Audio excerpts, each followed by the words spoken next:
আমি নেত্রকোনা থেকে আসছি।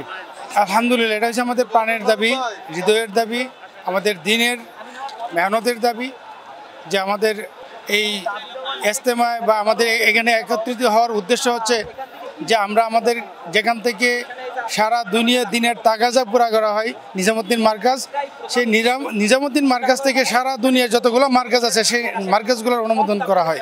সমস্ত মার্কাজগুলো হচ্ছে নিজামুদ্দিনের শাখা, আর সেই নিজামুদ্দিনের শাখা আর আমরা ওই জায়গার মধ্যে দিনের মেহনত যেখান থেকে শুরু হয়েছে ওই মেহনত আমরা কি করতে পারতেছি না, আমরা সেই মেহনত আমরা এখানে করতে পারতেছি না, কারণ কিছু অসাধু ব্যক্তির দ্বারা এরকম ধরনের অপপ্রয়াস বা এরকম তাদের কিছু উদ্বুদ্ধ করার কারণে বা বিশৃঙ্খলা করার কারণে আমরা আমাদের দিনের মেহনত থেকে প্রত্যেকটা মসজিদে আমরা কাজ করতে পারতেছি না।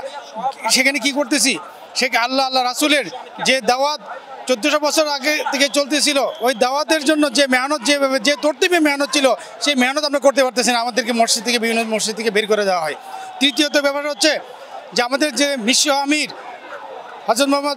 হজরত মৌলানা সাদ সাহেব দামাত কারমাতু, ওনাকে বারবার আসার জন্য যে তরতিব দেওয়া হয়েছে কিন্তু আমাদেরকে আসতে ওনাকে দিতেছেন না। যদি ওনার কোনো ধরনের ভুল ত্রুটি থাকে তাহলে আসলে তাদেরকে নিয়ে বসে হজরতজিকে জিজ্ঞেস করেন, কিন্তু সুযোগই দেওয়া হয় না। কেন দেওয়া হয় না? যে সত্য বিষয়গুলো বের হয়ে যাবে, এই জন্য ওনাকে সুযোগ দেওয়া হয় না। তৃতীয়ত বিষয় হচ্ছে যে আমাদের বিশ্ব ইজতেমা বারবার তারা করে আসতেছে, প্রায় 7 বছর যাবৎ তারা করে আসতেছে, অথচ প্রত্যেকবার বলা হইতেছে যে আগামীতে আপনাদেরকে দেওয়া হবে, আগামীতে আপনাদেরকে দেওয়া হবে। ইনসাফের টাকা যায়, আমরা এত বছর পরেও আমরা চাইতেছি আমাদের বিশ্ব ইজতেমা আমরা আগে করব, এর জন্য আমরা সবাই তৈরি আছি তো ইনশাল্লাহ। আমরা আমাদের বিশ্ব আমির মৌলানা সাদ সাহেব দামাত বারকাতুহুকে আমরা বাংলাদেশের মাটিতে এনে আমরা ওনার বয়ান শুনতে চাই।